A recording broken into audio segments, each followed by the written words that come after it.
57 मुस्लिम ममालिक के होते हुए, तकरीबन 1.5 अरब से ज़्यादा मुसलमानों के होते हुए, बेपनाह मुस्लिम दुनिया के वसाइल के होते हुए, एक अल्लाह, एक रसूल, एक कुरान के मानने वालों के किबला अव्वल जो ख़तरे में है उसके होते हुए, बेयारो मददगार अकेले फ़लस्तीनियों के पास क्या ऑप्शन है मैडम शेख?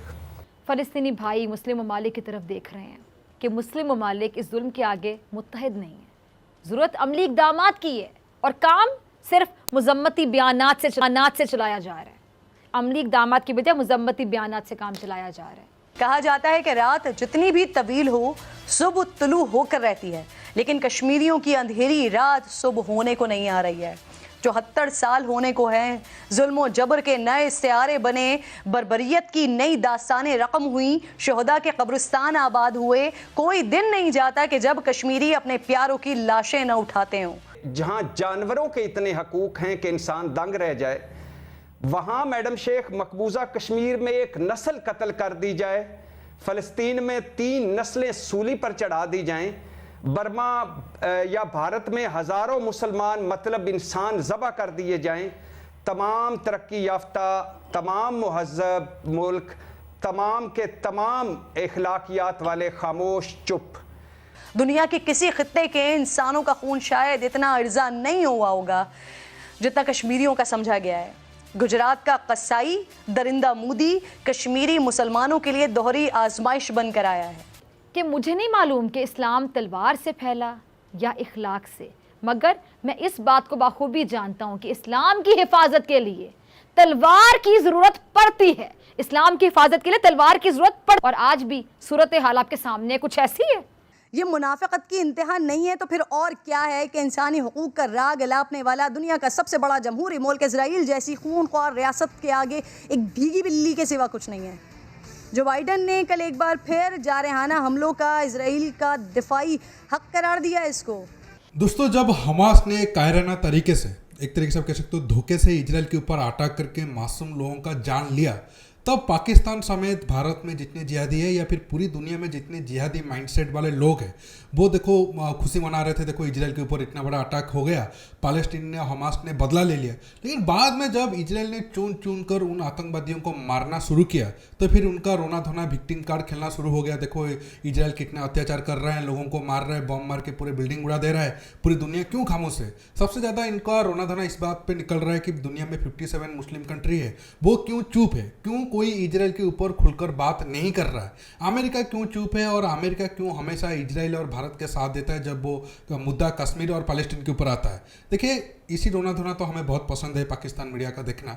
आप कुछ क्लिप देखें और आखिर में और कुछ छोटा मोटा क्लिप है, आप देख लीजिए। फिर आखिर में दोस्तों ये सारे पॉइंट पर डिटेल्स में बात करेंगे और मेरा रिक्वेस्ट है आप जितना ज़्यादा इस पर कमेंट है करिए और ये वीडियो को 3000 लाइक जरूर करिएगा। इसराइल के जराइम की फहरिस्त इतनी लंबी है कि इसका हिसाब लेने के लिए शायद सदियाँ चाहिए और इंशाल्लाह वो वक्त आएगा जब लाखों फ़लस्तीनियों को बेघर करने वाले इन दरिंदों को छुपने की इस ज़मीन पे कोई जगह नहीं मिलेगी, याद रखिएगा। गज़ा में लाखों मासूमों की जानें ख़तरे में हैं, हज़ारों ज़ख्मी खुले आसमान तले हैं, बूढ़ों बच्चों ख़वातीन के पास ना खुराक है, ना पानी है, ना छत है, ऊपर से इसराइली मुआसरा है, ऊपर से वहशियाना बमबारी है। लेकिन यूक्रेन पर हमला हो जाए मैडम शेख, इसराइल पर हमला हो जाए या इसराइली मुश्किल में आ जाए, पूरी दुनिया में खलबली मच जाए, पूरी दुनिया सोग में डूब जाए मैडम शेख। तो ठीक है, आप करें, आपको चाहिए फलस्तीन को सपोर्ट करें, लेकिन जाएं वहां कुछ करें उनके लिए फिर, क्योंकि उसकी वजह यह है अब वो रिटेलिएट करेंगे और इजराइल जो है आज अभी तक वो अटैक कर चुके हैं, अभी भी वहां रात का टाइम है, नेतन्याहू साहब अभी आने वाले हैं, स्पीच देने वाले हैं, 500 तो उन्होंने मार दिए हैं। हमास सब कहता है ट्रूस करें हमारे साथ, ट्रूस करें हमारे साथ। और माजी के अंदर इजराइल ने कभी अपना ऑपरेशन बंद नहीं किया जब तक वो अपने टारगेट अचीव न कर ले। आपके ट्वीट, ये लौंडे रपाड़ों को मेरा मशवरा दे, ट्वीटों के साथ दुनिया नहीं चल रही मेरे बच्चे। ये कहां का इस्लाम है जो आपको इजाजत दे कि आप मासूम लोगों को जाके, निहत्थे लोगों को जाके मारे? आप, ये इस्लाम इजाजत देता है? मैं जिस मजहब पे बिलीव करता हूं वो हालते जंग में कहता है कि आपने सब्ज दरख्त भी नहीं काटना, ग्रीन ट्री भी नहीं काटना आपने। ये किस किस्म का इस्लाम आप लेके प्रचार कर रहे हैं भैया? ये कौन सा जिहाद, ये किस किस्म की ये सारी बातें कर रहे हो? मैं आरजू इन चीजों पे बिलीव नहीं करूंगा। अफसोस के साथ कहूंगा, आप ऐसे मुल्क के बैठे हैं, वाहिद मुल्क है जो इस वक्त जहां से हुकूमत तो कुछ भी नहीं बोल रही, क्योंकि हुकूमत क्यों बोलेगी? हुकूमत को तो डॉलर चाहिए, हुकूमत को तो डॉलर आते हैं सऊदी अरेबिया से, यूएई से, उनकी मर्जी के बगैर किस तरह बोलेगी? हाँ, आपके लौंडे लपाड़े बोल रहे हैं, वही जो इमरान खान के इश्क में मुब्तला है वो कर रहे हैं, करते रहेंगे, वो करना चाहिए उनको। उनको क्या पता है कल क्या होना है? उनको क्या पता है खाना क्या चीज है? उनको क्या पता है दुनिया किधर है? उनकी तो आंखें बंद कर दी गई कि तुमने ना इंग्लिश पढ़ना है ना मैथ पढ़ना है, तुम जाहिल हो, तुम पैदा हुए जिहाद के लिए, जिहाद करते हुए मारे जाओगे, या भूख से मर जाओगे या जिहाद से मारे जाओगे। उनको तो ये बताया गया है। दोबारा ये वही ड्रामा कर रहे हैं। दुनिया को पता है फलस्तीनियों के जिस तरीके से ये करप्ट है लोग। आज इस्लाम का आप बात कर रहे हैं, आपका मिडल ईस्ट तो इकट्ठा नहीं है किसी चीज में। आपको पता ही है जिनके अंदर की इनकी लड़ाइयां हैं, इनके मुल्कों के हालात देखें आप जैसे मेरे जैसे लोग जाते हैं, हमें तो मस्कीन और गरीब कहते हैं, ये रफीक कहते हैं, और ये मेरे पाकिस्तानी लौंडे लपाड़े इस्लाम को समझने की बजाय इनको पता ही नहीं इस्लाम क्या है, इनको तो फॉरेन रिलीजन है, पता ही नहीं है इस्लाम क्या चीज है भाई।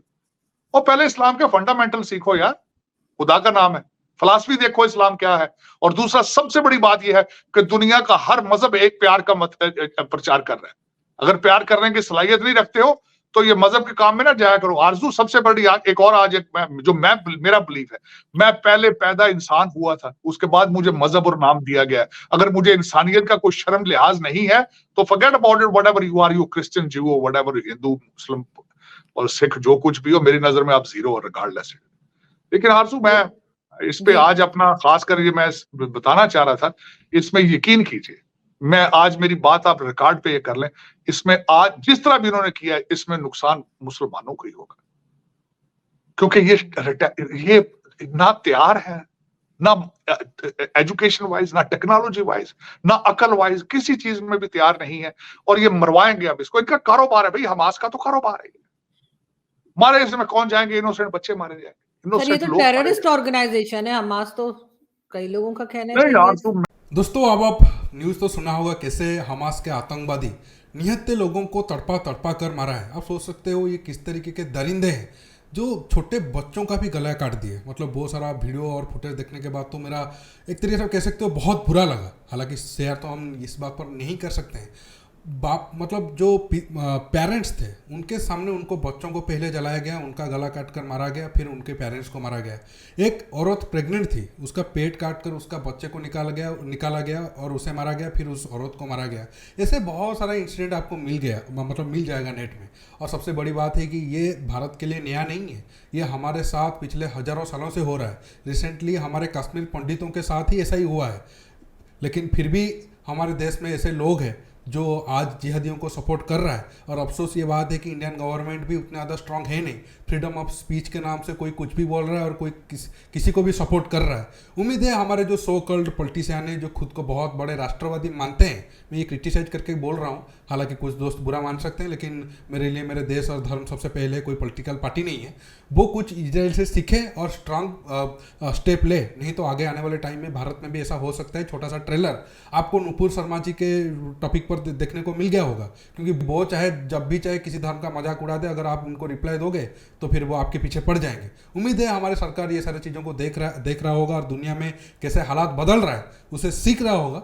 दोस्तों आप भी जो भी राय देना चाहते हो नीचे कमेंट बॉक्स में कमेंट करके बताइए। रुकता हूँ, बहुत जल्द और एक न्यू टॉपिक के साथ मिलूंगा। दोस्तों ये वीडियो को ज़्यादा से ज़्यादा लाइक शेयर करने के साथ साथ मेरे चैनल को सब्सक्राइब करना और सब्सक्राइब बटन के पास जो बेल आइकन है उसे प्रेस करना बिल्कुल मत भूलिए। नमस्कार, जय।